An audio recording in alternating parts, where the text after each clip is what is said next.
Hi there, I'm Wendy and welcome to my channel where I share crochet tutorial videos for my projects and techniques.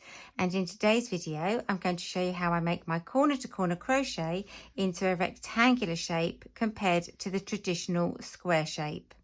I'll be using UK stitch abbreviations, but the only stitches that you'll be using will be making a chain and the UK treble stitch. So if you use USA stitch terms, this means a USA double crochet stitch. I'm using two colours of a standard UK double knitting yarn, and this one is Stylecraft Special DK, and along with that I'm using a 4mm hook, but you can use any weight of yarn for your corner to corner crochet as long as you're using the corrulating size crochet hook.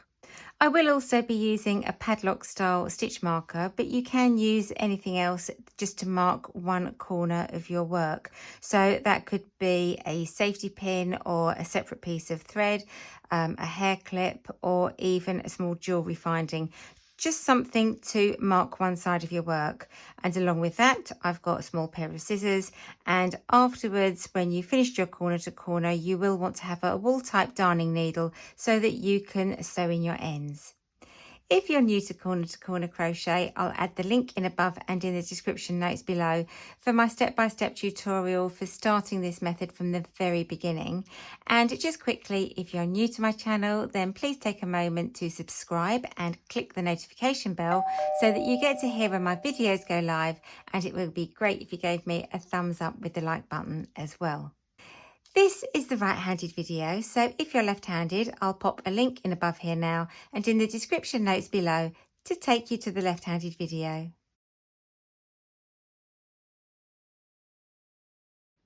So the starting point for this tutorial is to work your corner to corner in the usual manner until the edges are going to be the width of your rectangle.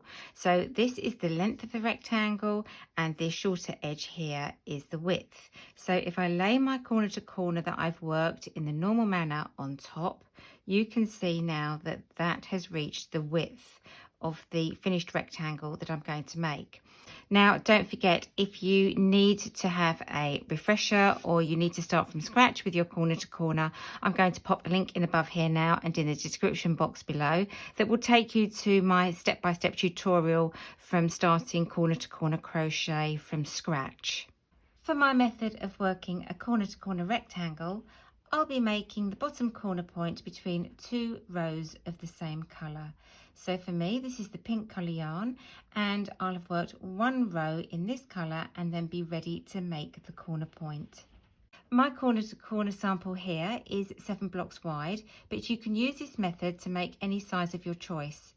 I've also used two colours for this sample, but you can use as many colours as you wish, just changing colours every 2 rows. This will be the decreasing side of my work, and I'm going to place a stitch marker here to act as a little indicator for me to remember which side I'm working on, and the opposite side of my work where the strands of yarn are hanging away, that will be the increasing side edge of my work.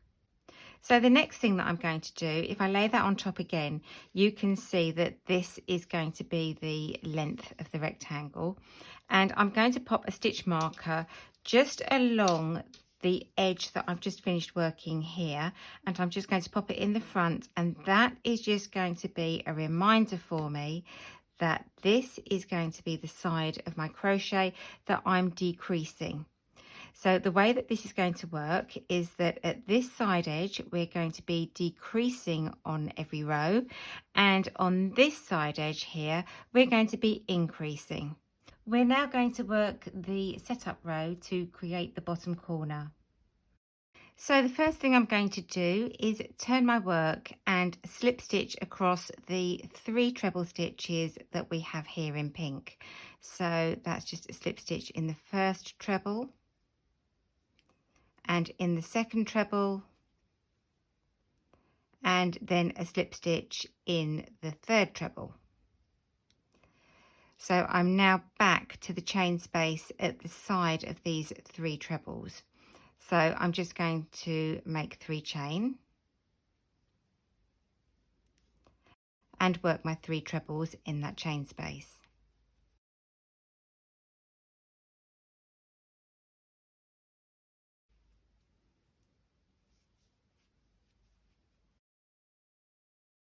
So that's my 3 trebles worked, and now I can just work along this row till I get to the end of the row and then make a standard increase. So now you can pause the video until you've reached the end of the row. So I'm now at the last 3 chain space at the end of my row, so I'm going to make my slip stitch as normal, and as this edge hasn't got the stitch marker in it, I know that in this 3 chain space I can make my 3 chain and 3 trebles.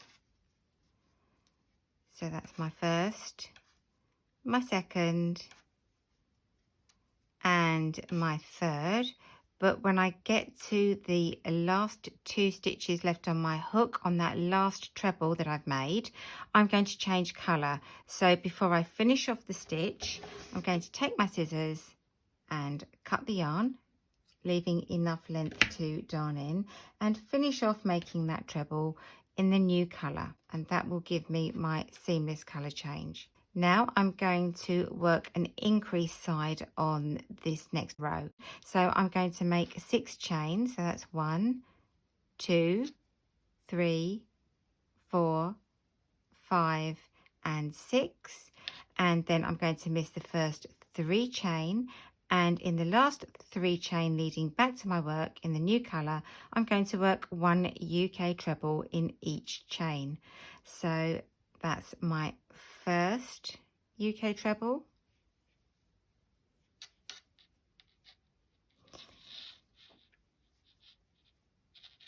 and then my second UK treble, and my third UK treble, and that's just making a standard increase that you would normally do when you're working corner to corner.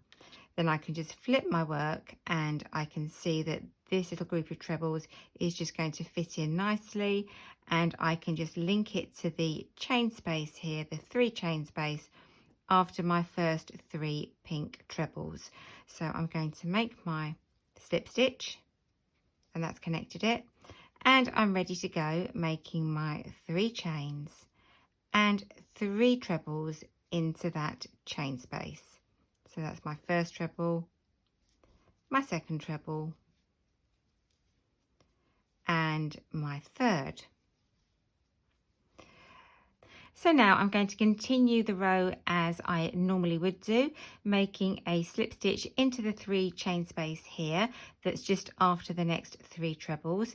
And after making that slip stitch, we're just going to be making 3 chain and 3 trebles into that chain space, and I'm going to work all the way along until I've worked my last set of 3 trebles here, and I'm ready to finish off my edge where I'll be decreasing, and I know I'm going to be decreasing because that's where my stitch marker is. So I'm going to meet you back here when I'm ready to work this last step here, taking me towards the straight edge. So I've now got towards the end of the row, and I'm just going to link into my 3 chain space here, and I'm going to make my slip stitch and 3 chain, and then make my 3 trebles. So that's my second treble, and that's my third. Now I've reached the side edge of my work, and I don't want to increase, I want to be working along a straight edge. So all I'm going to do is I'm going to join with a slip stitch into this last 3 chain space at the side edge. So I just join with a slip stitch here, and then I can turn my work around, and then I'm just going to slip stitch across the top of the 3 trebles. So I'm slip stitching into the first treble and into the second treble and into the third treble. And now I'm at my chain space. So I'm just going to make a slip stitch into the chain space, and I'm ready to make my first 3 chain and 3 trebles. So that's my 3 chain and my 3 trebles. So that's 1, 2, and 3.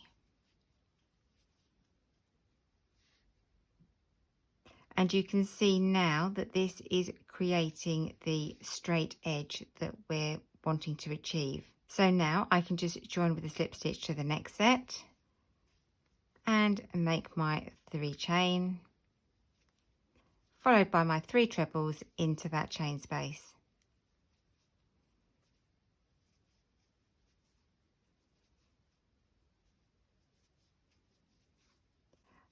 And then I'm going to continue in exactly the same manner all the way till I get to the end of the row to make an increase edge on this side of my work. You can now continue working these 2 rows until your corner to corner rectangle has reached its finished height.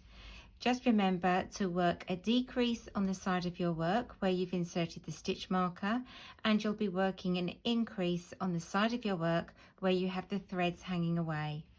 The samples that I'm working on here are 9 blocks high, but you can work your corner to corner rectangle to any height that you wish.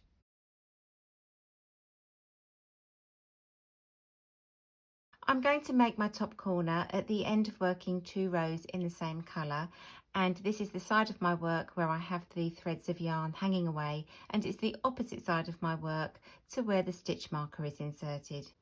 So I'm now coming towards the end of the row, and this time I want to turn this into the top corner of my rectangle. So I'm going to work my last 3 chains and 3 trebles into this 3 chain space here, and then I'm going to turn around and finish off the corner of my rectangle. So I'm going to join with a slip stitch and make 3 chain. So that's 1, 2 and 3, and then I'm going to work my 3 trebles. So that's my first, and that's my second, and that's my third. But I want this to be the top corner of my work, so all I'm simply going to do is I'm going to make 1 slip stitch into the 3 chain space at the very top edge. So I'm going to make that slip stitch,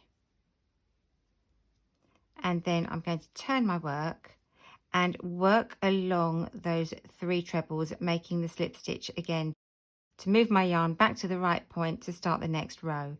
So that's a slip stitch into the first treble, the second treble, and the third treble. Now I'm ready to make my slip stitch into the chain space, but I'm going to change colours because I've just worked 2 rows in the turquoise and I want to change back to the pink. So the slip stitch that I make into this chain space, I'm going to change colours and work it in the pink yarn. So I'm just going to cut my yarn, leaving enough to darn in afterwards. And then with my pink yarn, I'm going to pop the hook into the 3 chain space, and with the pink yarn, pop it in the hook and pull that through, and that's made my slip stitch into the 3 chain space in the new colour to start off. So now I can quite simply make my 3 chain, 1, 2 and 3, and make my 3 trebles. So that's 1, 2 and 3. And then I'm going to join it with a slip stitch to the next 3 chain space after the next 3 trebles. Now I'm just going to take a quick look at this and pop it on top of the original template that I've got, so you can see how the shape is coming along with this. So I'm just going to take it off the hook for a moment, and if I lay it on here now, you can see more clearly that when we were making the decrease rows up this side where the stitch marker was, we're getting the straight edge coming along here, and when we were continuing with the increasing rows, we were getting the elongated edge coming along here. And if I take my work off and pop it diagonally for you, you can see how I've been decreasing this side and increasing on this edge. But from now on, for both edges of the rows, we'll be working the decrease just like we did with the original corner to corner until we get back to the final point. So I'm going to work my row of corner to corner until I get to this point here. And again, I'm going to do another decrease with you just to remind you and get you into the flow of it. So I'll meet you back here at the end of the row. So I'm now ready to work my last set of 3 chains and 3 trebles into the chain space before I reach the edge of my row where I'm going to make another decrease. So I'm joining with the slip stitch, making my 3 chain, and then making my 3 trebles. So that's my first, my second, and my third. And then I just join with a slip stitch into this 3 chain space at the side of my work. And then I can just turn my work, and again I'm going to work 3 slip stitches along the top of the 3 trebles here. So that's my first slip stitch, my second slip stitch, and my third slip stitch. Then I'm going to slip stitch into the 3 chain space just at the side after my 3 trebles, and then again I'm back to making 3 chain and 3 trebles.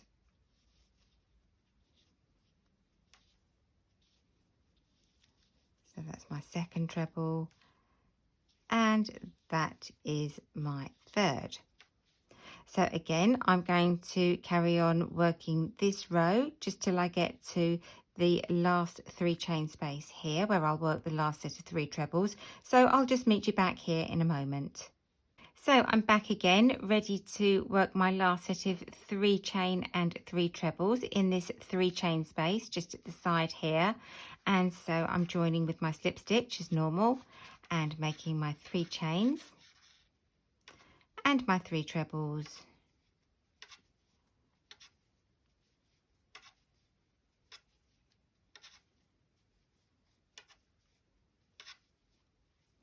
And then I can just join with a slip stitch into the 3 chain space at the side of my work. Now I'm going to change colour again after this row, but I want to keep the pink colour going along till I get back to this point here. So I'm just going to turn my work and I'm going to slip stitch across into the top of those 3 trebles. So that's my second and that's my third. And then I'm going to make a slip stitch into that 3 chain space, but I'll change colour again, and I'm going to cut my yarn, allowing enough to darn in afterwards again. And then I'm going to make my slip stitch using the new colour. So I'm popping my hook through and then popping the new colour of yarn into the hook and making my slip stitch with that to get the seamless colour change. So now again I'm ready to make my 3 chain and 3 trebles,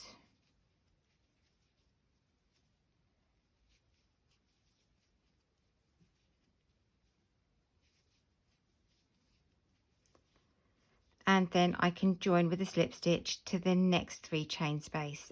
So you can now carry on decreasing at the end of each row until you only have 2 blocks left, and you've just got the final block to make to finish off that last corner point. You can see now that we only have 1 square left to do, and that's going to be in the pink again. So I'm going to turn my work and slip stitch into the top of the 3 trebles. So that's my first slip stitch, my second slip stitch, and then my third slip stitch.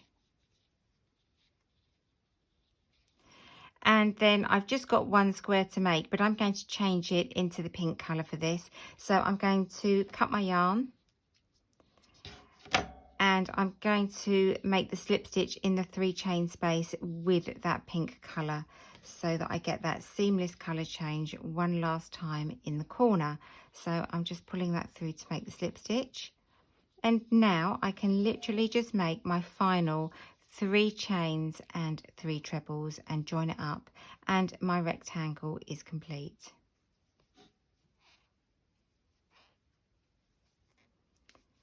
So that's my second treble and my third treble. So all I need to do now is join with a slip stitch into the final 3 chain space at the side of my work, and then I can just cut my yarn and fasten off.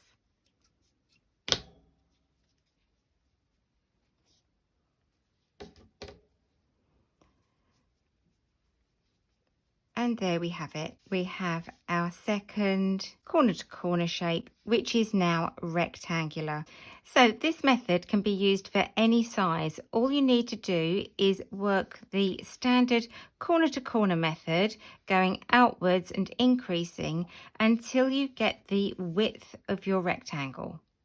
And after that, you're going to be working a decrease along one side edge and an increase along the other side of the edge until you reach your desired length, and then you can just decrease on both edges and that will bring you back to the corner. But I always think it's worth having a stitch marker along one side edge just to give you the indicator and the reminder of the side that you're going to be decreasing.